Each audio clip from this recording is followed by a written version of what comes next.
welcome students. Myself Manorama Chaudhary and I am from Nahar Convent School. Today I am here with a very interesting topic that is steps of agricultural practices. आज हम जिस topic के बारे में discuss कर रहे हैं वो है एग्रीकल्चर प्रैक्टिसेस के कुछ स्टेप्स के बारे में हम डिस्कस करेंगे। जैसा कि हम अपने पहले पार्ट में पढ़ चुके थे कि हम लोगों ने क्रॉप्स के बारे में पढ़ा था कि एग्रीकल्चर क्या होता है, क्रॉप क्या होती है, टाइप्स कौन कौन से होते हैं क्रॉप्स के, हमने ये सारी चीज़ें देखी थी। तो आज हम उसी टॉपिक को कंटिन्यू करते हुए हमारा जो आज का टॉपिक है वो है स्टेप्स फॉर एग्रीकल्चरल प्रैक्टिसेस। यानी कि आज हम देखेंगे कि एक पूरी वेल ग्रोन क्रॉप को ग्रो करने के लिए हमें कौन कौन से मेजर स्टेप्स को ध्यान में रखना होता है या कौन कौन से स्टेप्स को फॉलो करना होता है। ऐसी कौन सी स्टेप्स होती है जिनकी हेल्थ की वजह से या जिनके यूज़ की वजह से हमारी जो क्रॉप है वो इतनी अच्छी और हेल्दी क्रॉप हमें मिलती है। तो आइए हम सबसे पहले देखते हैं स्टेप्स कौन कौन से। अगर हम बात करें स्टेप कल्टीवेशन की तो बेसिक स्टेप्स जो हमारे पास अवेलेबल हैं जिनकी प्रैक्टिस की हेल्प से हम हमारी जो एक्टिविटीज़ हैं या जिनकी प्रैक्टिस की वजह से हम हमारी जो क्रॉप है उसको बहुत अच्छे से हम ग्रो कर सकते हैं, तो वो है प्रिपरेशन ऑफ सॉइल्स यानी मिट्टी की तैयारी करना, सोइंग बीज बोना, adding of manure and fertiliser खाद का डालना, इरिगेशन सिंचाई करना, प्रोटेक्टिंग फ्रॉम वीड खरपतवार से उसकी सुरक्षा करना, हार्वेस्टिंग स्टोरेज यानी संग्रहण। तो ये सारे जो मेन 7 स्टेप्स हैं इनकी ही मदद से हम अपनी एक फसल को अच्छी तरह से बोने के से लेकर काटने के बाद तक उसकी सुरक्षा कर सकते हैं, इन सभी स्टेप्स को ध्यान में रखते हुए इनको फॉलो करते हुए। तो आइए अब हम एक एक स्टेप को समझ लेते हैं क्या होती है। सबसे पहली स्टेप है हमारी प्रिपरेशन ऑफ सॉइल यानी मिट्टी की तैयारी करना। तो जब भी हम जानते हैं कि किसी भी फसल के लिए बीज बोने से पहले हमें उस जगह को तैयार करना होता है, यानी उस ज़मीन के टुकड़े को तैयार करना होता है, उस लैंड को तैयार करना होता है जहाँ पर हम बीज बोने वाले होते हैं। अब तैयारी कैसी करनी, तो हमें वहाँ पर जो मिट्टी है, क्योंकि काफ़ी टाइम से वहाँ पर कोई फसल नहीं बोई होती है, पुरानी जो फसल है हमें उसे भी काटा ही हुआ है तुरंत, तो हमें नई फसल के लिए अपना खेत तैयार करना होता है। तो उसके लिए हमें पहले तो हमारी ज़मीन की या खेत की जो मिट्टी है, जो फार्म की मिट्टी है, उसे लूज़ करना होता है ताकि उसके अंदर कैपेसिटी इंक्रीज़ हो सके, कि वो वाटर होल्डिंग कैपेसिटी जो है उसकी वो इंक्रीज़ हो सके। साथ ही साथ वहाँ जो प्लांट्स नए लगने वाले हैं उनको रेस्पिरेशन की जो प्रोसेस है या रेस्पिरेशन के लिए उन्हें स्पेस मिल सके ताकि वो इजीली रेस्पायर कर सके। इसलिए हमें ज़रूरी होता है कि हम अपनी जो सॉइल है उसको लूज़ कर दें। तो इसके लिए हमें 2 इंस्ट्रूमेंट्स मेजरली हम यूज़ करते हैं, एक हो होता है और एक प्लग होता है। तो जो हो होता है वो एक हम बोल सकते हैं पुराने ज़माने का या हम बोल सकते हैं ट्रेडिशनल मेथड था लूजनिंग ऑफ सॉइल का। लेकिन जब कल्टीवेटर की बात करते हैं तो ये एक एडवांस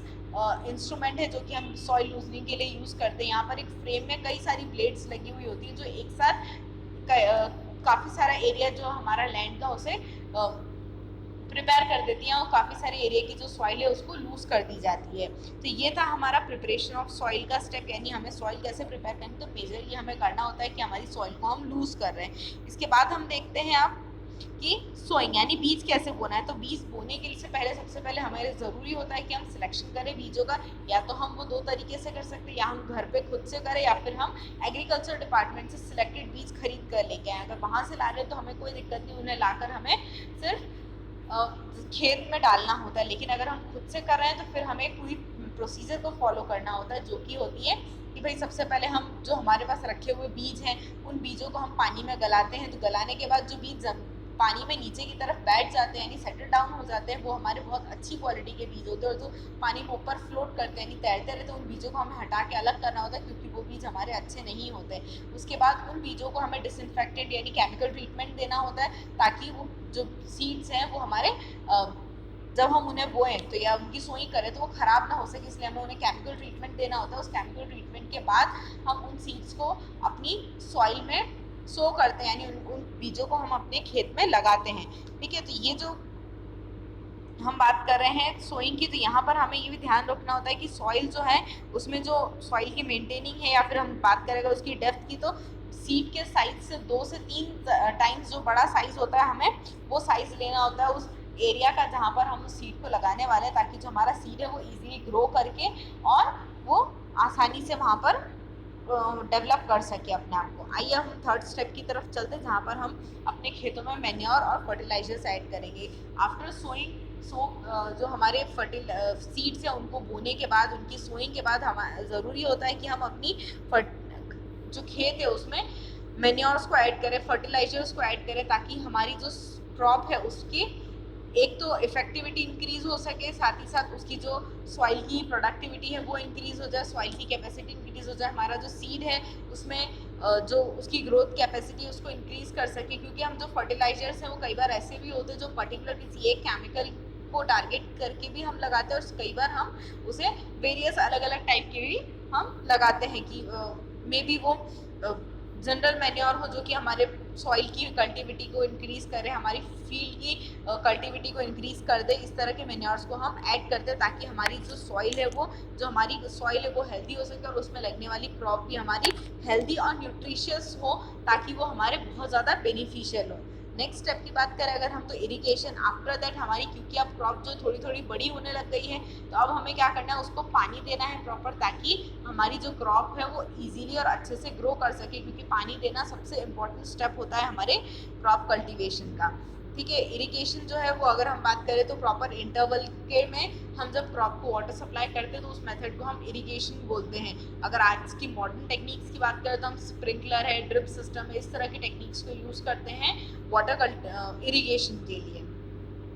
नेक्स्ट अगर हम बात करें वीड से प्रोटेक्शन यानी खरपतवार से बचाव, तो हम ये जानते हैं अच्छे से कि किसी भी ज़मीन पर, हमारी खेती हर ज़मीन पर सिर्फ हम जो फसल बो रहे हैं उसके अलावा भी कुछ ऐसे अनचाहे पौधे यानी अनवांटेड प्लांट्स लग जाते हैं जो कि हमें ज़रूरत नहीं होती है, लेकिन वो ग्रो कर जाते हैं। और वो ऐसे होते हैं कि वो हमारी फील्ड की जो क्वालिटी, हमारी जो सॉइल की क्वालिटी उसको डिक्रीज कर देते, उसको डिग्रेड कर देते हैं। वो हमारी जो क्रॉप है उसका, क्रॉप का जो न्यूट्रिशन है उसमें भी वो अपना एक पार्ट लेते हैं, चाहे वो सन से मिलने वाली एनर्जी हो, फर्टिलाइजर से मिलने वाली एनर्जी हो, चाहे वो सॉइल से मिलने वाली एनर्जी, वो सब में अपना एक पार्ट लेते हैं, जिसकी वजह से हमारी क्रॉप की जो प्रोडक्टिविटी है वो कम हो जाती है और उसकी जो न्यूट्रिशियस वैल्यू है वो भी कम हो जाती है। तो इसी चीज़ को कंट्रोल करने के लिए हमें वीड्स को हटाना पड़ता है, यानी ऐसे प्लांट्स को हमें सॉइल से हटाना पड़ता है, और इस प्रोसेस को हम वीडिंग बोलते हैं। और इनको हटाने के लिए कई बार हम जिन वीड कंट्रोल केमिकल्स का यूज़ करते हैं उन्हें हम वीडीसाइड्स बोलते हैं, ताकि ये प्लांट्स जो है वो हमारे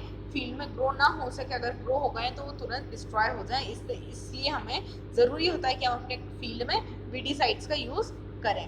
नेक्स्ट अगर हम बात करें हार्वेस्टिंग, क्योंकि अब हमारी क्रॉप पूरी तरह से डेवलप होकर बड़ी हो चुकी है, तो अब टाइम है कि हमें उससे हमारे फार्म से कट करके अलग करना है। तो हार्वेस्टिंग की जो टेक्निक है यहाँ होता है कि हम मैच्योर क्रॉप को कट करके और अब उसे प्लांट से या हमारे फील्ड से अलग कर देते हैं। यहाँ पर हम हार्वेस्टर नाम की एक मशीन यूज़ करते हैं जो कि बहुत ज़्यादा इफेक्टिव होती है। एक तो वो लेबर कॉस्ट कम करती है, सेकेंडली हमारे काम का जो टाइम है वो भी कम कर देती है। अगर हार्वेस्टिंग की एक्टिविटी में हम बात करें तो यहाँ पर cutting, stacking, handling, threshing, cleaning और हलिंग सब कुछ आ जाता है। यानी कि जो हमारी क्रॉप है उसको कट करके एक स्टैक में लगाना, उसका पूरा बंडल बनाना, उसको प्रॉपरली और ध्यान से उठाकर एक जगह लेकर जाना, वहाँ पर उसकी थ्रेशिंग करना। इट मीन्स कि हमारा जो क्रॉप है, फॉर एग्जांपल अगर गेहूं है तो वो सिर्फ हमारा वीट अलग हो जाए और उसके साथ अलग जो उसका स्ट्रे है वो अलग हो जाए, ये हमें ध्यान रखना है। फिर हमारा जो ग्रेन है उसकी क्लीनिंग करना, और साथ ही साथ जो हल्किंग यानी जो हमारा स्ट्रे है उसको भी प्रॉपर